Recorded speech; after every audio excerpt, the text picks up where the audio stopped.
کریم آقا صلی اللہ علیہ وآلہ وسلم کو رب العالمین نے معراج کروائی. اللہ کریم نے اپنے تمام انبیاء کرام کو معراج کروائی. کسی کی معراج خواب میں ہوئی, کسی کی معراج صرف روح کی معراج تھی, کسی کی معراج صرف جسم کی معراج تھی. ہمارے محبوب کریم صلی اللہ علیہ وآلہ وسلم کا جب موقع آیا, جب محبوب کریم کی باری آئی, تب اللہ رب العالمین نے اپنے محبوب کو روحانی طور پر جسم اقدس کے ساتھ معراج کروائی. اور یہ معراج سیر تھی نہ کہ سفر تھا. سفر میں بندہ نکلے تو تھک جاتا ہے. بندے نے یہاں سے جانا ہو, کسی بھی نزدیک کے مقام پہ جانا ہو یا دور کے مقام پر جانا ہو, تو بندہ سفر کرتے ہوئے تھک جاتا ہے, کیونکہ وہ گھر سے جس وقت نکلتا ہے اس کا دماغ اس بات کے لیے تیار ہوتا ہے کہ میں نے اب سفر کرنا ہے. رستے میں مجھے مشکلات, ہرڈلز بھی آ سکتی ہیں, رکاوٹیں بھی پیش آ سکتی ہیں. جب بندہ سیر کے لیے نکلتا ہے تو اس کا مرکز, اس کا سارا نقطہ انجماد, اس کا سارا جو ہے فوکس وہ اپنے اس سیر والے مقام کی طرف ہوتا ہے. جب جبریل امین علیہ السلام آقا کریم صلی اللہ علیہ وآلہ وسلم کو لینے کے لیے آئے, تب انہوں نے بتایا کہ اللہ آپ سے ملاقات کا ارادہ رکھتا ہے. آقا کریم صلی اللہ علیہ وآلہ وسلم کا نقطہ, مرکز, فوکس اب اللہ رب العالمین کی ذات کی طرف تھا, اس لیے آپ کو ذرہ برابر بھی تھکن نہ ہوئی, بلکہ نہایت ہی آسانی کے ساتھ سیر کرتے ہوئے, ٹہلتے ہوئے, اللہ رب العالمین کی قدرتوں کے مشاہدات کرتے ہوئے آپ اپنے چچا زاد بہن حضرت ام ہانی رضی اللہ تعالی عنہا کے گھر سے نکلے. وضو فرما کر مسجد الحرام سے ہوتے ہوئے مدینہ المنورہ 2 نفل ادا فرما کے مسجد اقصی تشریف لائے. یہاں کم و بیش 1,24,000 انبیاء کرام علیہ السلام کی امامت کروائی. امامت کروا کے اللہ نے اپنے پیارے محبوب صلی اللہ علیہ وآلہ وسلم کو آسمانوں پر بلا لیا. پہلے آسمان پہ اللہ کے پیارے محبوب صلی اللہ علیہ وآلہ وسلم نے حضرت آدم علیہ السلام سے ملاقات فرمائی. آدم علیہ السلام سے جس وقت ملاقات ہوئی, آپ دائیں طرف دیکھتے تھے تو ہنسنا شروع کر دیتے تھے, بائیں طرف دیکھتے تھے رونا شروع کر دیتے تھے. محبوب کریم صلی اللہ علیہ وآلہ وسلم نے جبریل سے پوچھا کہ آدم علیہ السلام دائیں طرف دیکھ کے ہنستے ہیں, بائیں طرف دیکھ کے روتے ہیں, کیا وجہ کیا ہے؟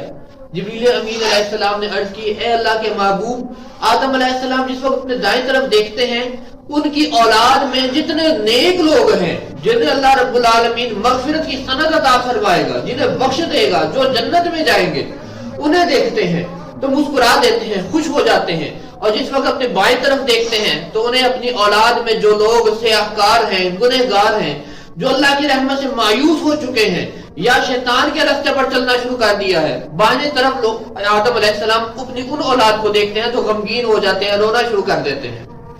دوسرے آسمان پر تشریف لے گئے, وہاں پر حضرت عیسیٰ اور یحییٰ علیہ السلام سے ملاقات ہوئی. تیسرے آسمان پر سیدنا یوسف علیہ السلام سے, چوتھے آسمان پر حضرت سیدنا ادریس علیہ السلام سے, پانچویں آسمان پر حضرت سیدنا ہارون علیہ السلام سے, چھٹے آسمان پر حضرت سیدنا موسیٰ کلیم اللہ علیہ السلام سے, اور ساتویں آخری آسمان پر اللہ کے محبوب صلی اللہ علیہ وآلہ وسلم نے اپنے جد امجد حضرت سیدنا ابراہیم خلیل اللہ علیہ السلام سے ملاقات فرمائی. یہاں تک ہم پچھلے جمعے میں گفتگو کر چکے. جس وقت ساتویں آسمان سے اوپر کی جانب چلے, سدرۃ المنتہا پر پہنچے, محبوب کریم صلی اللہ علیہ وآلہ وسلم نے فرمایا, سدرۃ المنتہا جس طرح بیری کا درخت ہوتا ہے اس طرح درخت ہے جو اس کی چھاؤں مشرق سے مغرب تک پھیل چکی ہے, اور اس کی جڑوں میں سے 4 نہریں نکل رہی ہیں. 2 ظاہری نہریں ہیں اور 2 باطنی نہریں ہیں. میں نے جبریل سے پوچھا, جبریل یہ 4 نہریں کون سی ہیں؟ حضرت جبریل علیہ السلام نے عرض کیا, حضور یہ 2 ظاہری نہریں ہیں, یہ دنیا میں آپ دیکھتے ہیں, ایک نہر دریائے نیل کی صورت میں بہتی ہے اور دوسری نہر دریائے فرات کی صورت میں بہتی ہے. اور جو 2 باطنی نہریں ہیں یہ اللہ رب العالمین جنت میں بہا دی ہیں. ایک آپ کو جو حوض کوثر عطا کیا گیا, ایک اس کی نہر ہے اور دوسرا حوض سلسبیل ہے. یہ حوض کوثر اور حوض سلسبیل آپ کو جنت میں اللہ رب العالمین عطا فرمائے گا. یہ 2 باطنی نہریں وہ 2 نہریں ہیں.